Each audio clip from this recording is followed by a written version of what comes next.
Dear students, good morning. आज के इस वीडियो में अपन अध्ययन करेंगे विवाह के बारे में।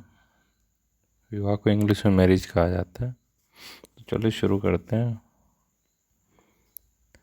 मानव के अतिरिक्त अन्य प्राणी भी अपनी यौन इच्छाओं की पूर्ति करते हैं, जैसा कि आप जानते ही हो, लेकिन उनमें इसका केवल दैहिक आधार है। कैसा आधार है? दैहिक, शारीरिक। वे शारीरिक इच्छाओं की पूर्ति के लिए यौन संबंध स्थापित करते हैं, जबकि मानव में यौन इच्छाओं की पूर्ति का आधार अंशतः दैहिक, अंशतः सामाजिक एवं अंशतः सांस्कृतिक होता है। यौन इच्छाओं की पूर्ति विवाह संस्था को जन्म देती है और विवाह परिवार एवं नातेदारी का आधार है। परिवार के बाहर भी यौन संतुष्टि संभव है, परंतु वह समाज द्वारा मान्य नहीं है और ऐसे अवैध संबंधों को समाज अनुचित मानता है। विवाह का उद्देश्य सदैव यौन संतुष्टि नहीं होता है, बल्कि कभी कभी तो विवाह केवल सामाजिक सांस्कृतिक उद्देश्यों की पूर्ति के लिए भी किया जाता है। जैसे सेमा नागाओं में एक पुत्र अपनी सगी माँ को छोड़कर पिता की अन्य विधवा स्त्रियों से विवाह करता है। इसके पीछे यौन संतुष्टि की भावना न होकर सांस्कृतिक मूल्य है। नागाओं में एक व्यक्ति की मृत्यु हो जाने पर उसकी विधवाओं को भी संपत्ति में उत्तराधिकार मिलता है। अतः विधवाओं की संपत्ति को प्राप्त करने के लिए ही पुत्र अपनी सौतेली माताओं से विवाह करता है। विवाह का एक आधार स्त्री व पुरुष में माँ व पिता बनने की इच्छा भी है, जिसकी पूर्ति वैध रूप से विवाह के द्वारा ही संभव है। कुछ जनजातियों में आर्थिक जीवन विषम लिंगियों के बीच सहयोग और श्रम विभाजन पर आधारित है। तो अब देखते हैं विवाह की परिभाषा। लूसी मेयर ने विवाह को परिभाषित करते हुए बताया है कि यह स्त्री और पुरुष का ऐसा योग है जिससे स्त्री से जन्मा बच्चा माता पिता की वैध संतान माना जाए। इस परिभाषा में विवाह को स्त्री और पुरुष के ऐसे संबंधों के रूप में स्वीकार किया गया है जो संतानों को जन्म देते हैं, उन्हें वैध घोषित करते हैं। दूसरी जो परिभाषा है वो है WHR रिवर्स के अनुसार, जिन साधनों द्वारा मानव समाज यौन संबंधों का नियमन करता है उन्हें विवाह की संज्ञा दी जा सकती है।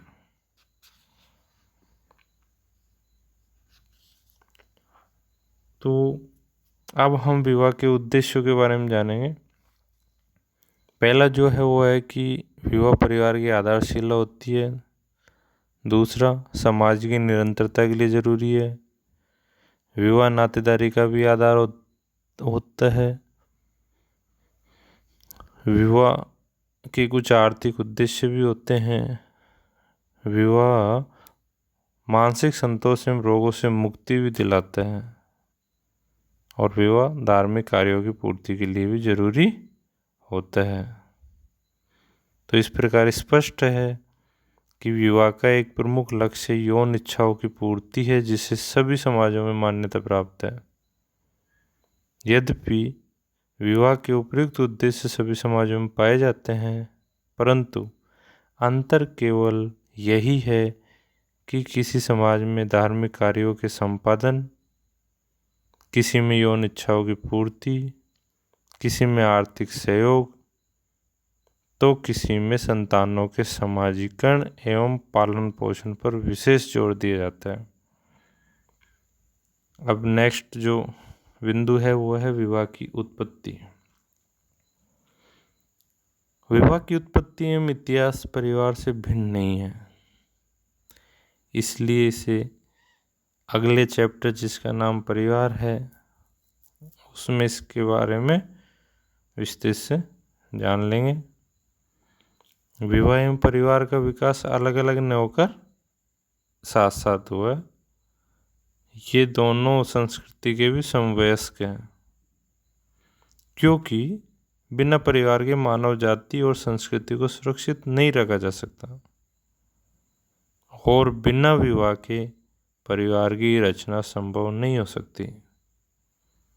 अतः कह सकते हैं विवाह और परिवार मानव के साथ प्रारंभ से ही रहे हैं। विवाह की उत्पत्ति को प्रकट करने वाले सिद्धांत वे ही है जो परिवार की उत्पत्ति पर प्रकाश डालते हैं, जैसे मॉर्गन का यौन साम्यवाद का सिद्धांत, वेस्टरमार्क का एक विवाह सिद्धांत, ब्रीफॉल्ट का मात्र सत्तात्मक सिद्धांत आदि। तो अब जो अपना नेक्स्ट बिंदु है वो है विवाह संबंधी निषेध, प्रोहिबिशंस रिगार्डिंग मैरिज। परिवार और विवाह यौन व्यवहारों को नियंत्रित एवं नियमित करते हैं।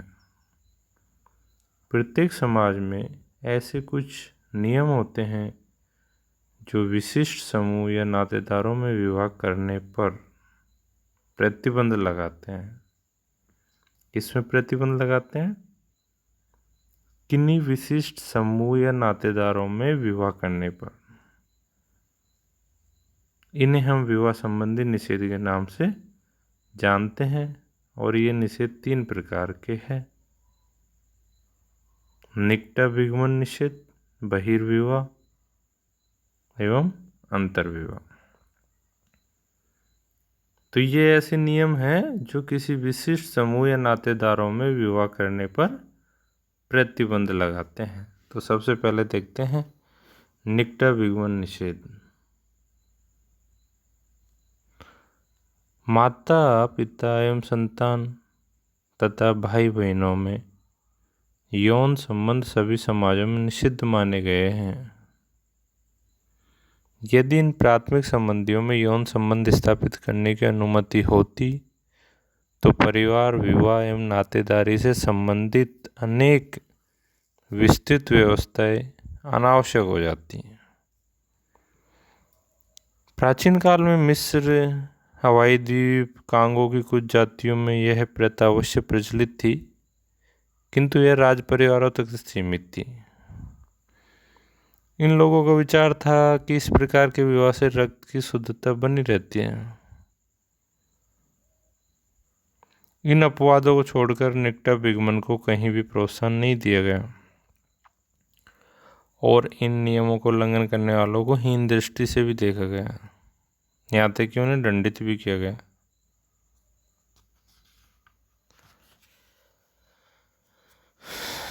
समाजशास्त्रियों का मत है कि यदि अगम्य गमन की स्वीकृति हो तो परिवार के सदस्यों के संबंधों में भ्रम पैदा हो जाएगा। उदाहरण के लिए, एक पिता को अपनी पुत्री से समागम की स्वतंत्रता होने पर वह अपनी पुत्री का पिता एवं पति दोनों ही होगा, और अपनी पुत्री से उत्पन्न संतान का पिता व नाना भी होगा। इस प्रकार का भ्रम माँ, पुत्र एवं भाई बहनों में विवाह होने पर भी पैदा हो जाएगा। इससे केवल संबंधों में ही भ्रम पैदा नहीं होता, बल्कि भूमिकाओं में भ्रम पैदा हो जाएगा।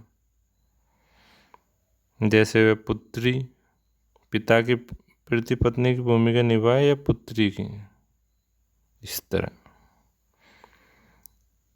कई बार व्यक्ति स्वयं अगमन करने से भयभीत होते हैं, क्योंकि वे सोचते हैं कि इससे पागलपन और अपंगता पनपती है।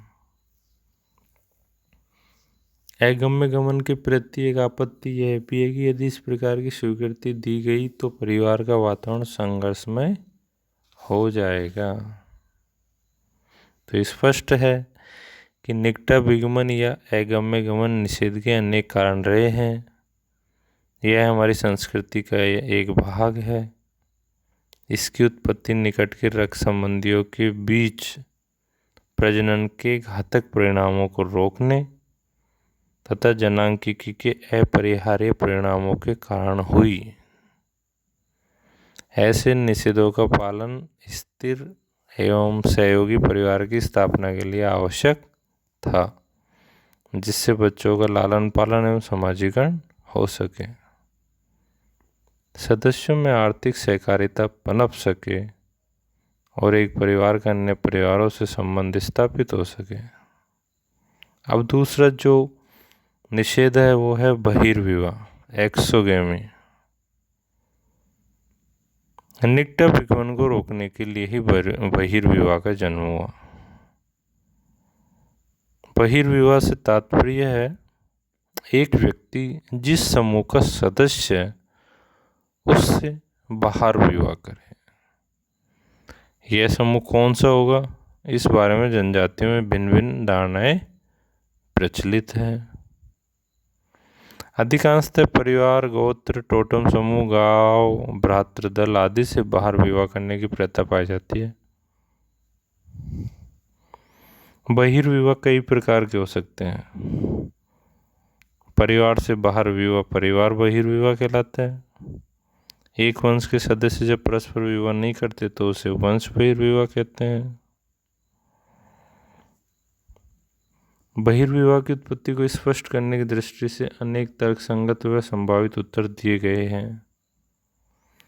मैक्लेनन का कहना है कि जनजातियों में लड़कियों को जन्मते ही मार देने की प्रथा के कारण बहिर्विवाह प्रथा का जन्म हुआ।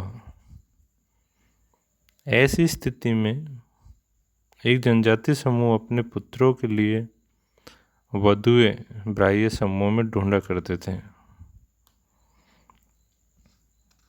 वेस्टरमार्क का कहना है कि निकट विगमन को टालने के लिए ही बहिर्विवाह का प्रचलन हुआ।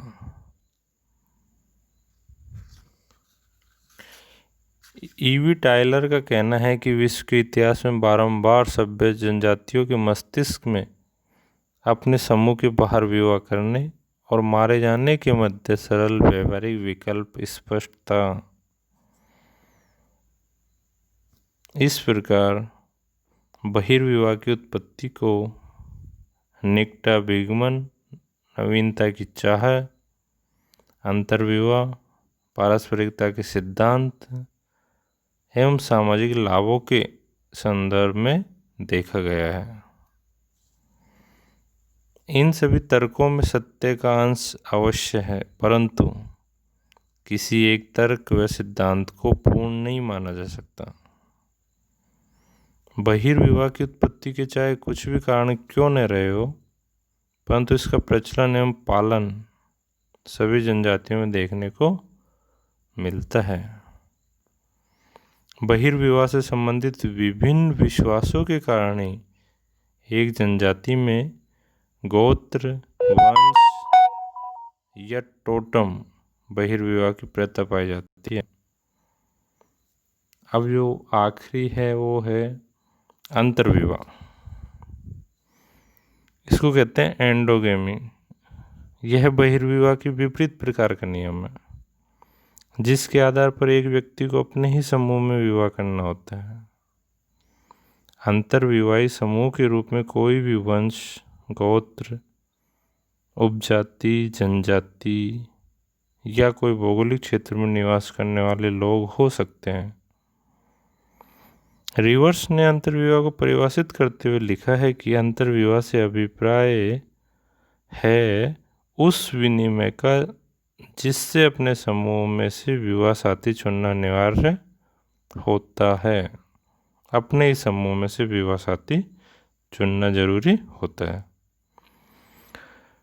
नीलगिरी के टोडा लोगों में दो युग्म संगठन हैं, एक टारथारोल एवं दूसरा टिवालियल। ये दोनों ही अपने अपने युग्म संगठन में ही विवाह करते हैं। राजस्थान में भील दो भागों में बटे हुए हैं, उजले भील एवं मेले भील, जिन्हें भगत या अभगत भी कहते हैं। ये दोनों भी अंतर्विवाही समूह हैं। प्रश्न यह उठता है कि अंतर्विवाह का प्रचलन क्यों हुआ। इसके अनेक कारण हैं। जनजातियों में अपरिचित लोगों के प्रति भय की भावना विद्यमान होती है। वे सोचते हैं कि कहीं दूसरा समूह जादू आदि क्रियाओं द्वारा उन्हें नष्ट न कर दे। अतः वे परिचित लोगों के समूह में ही विवाह करना पसंद करते हैं। इसके अलावा प्रत्येक समूह की अपनी भाषा, संस्कृति, सामाजिक प्रथाएं व रीति रिवाज पाए जाते हैं जो दूसरे समूह से अलग होते हैं।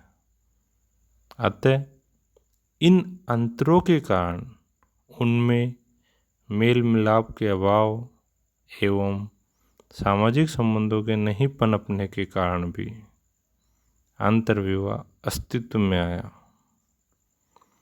भौगोलिक पृथकता तथा यातायात के साधनों के अभाव ने भी उन लोगों के बीच परस्पर दूरी बनाए रखी।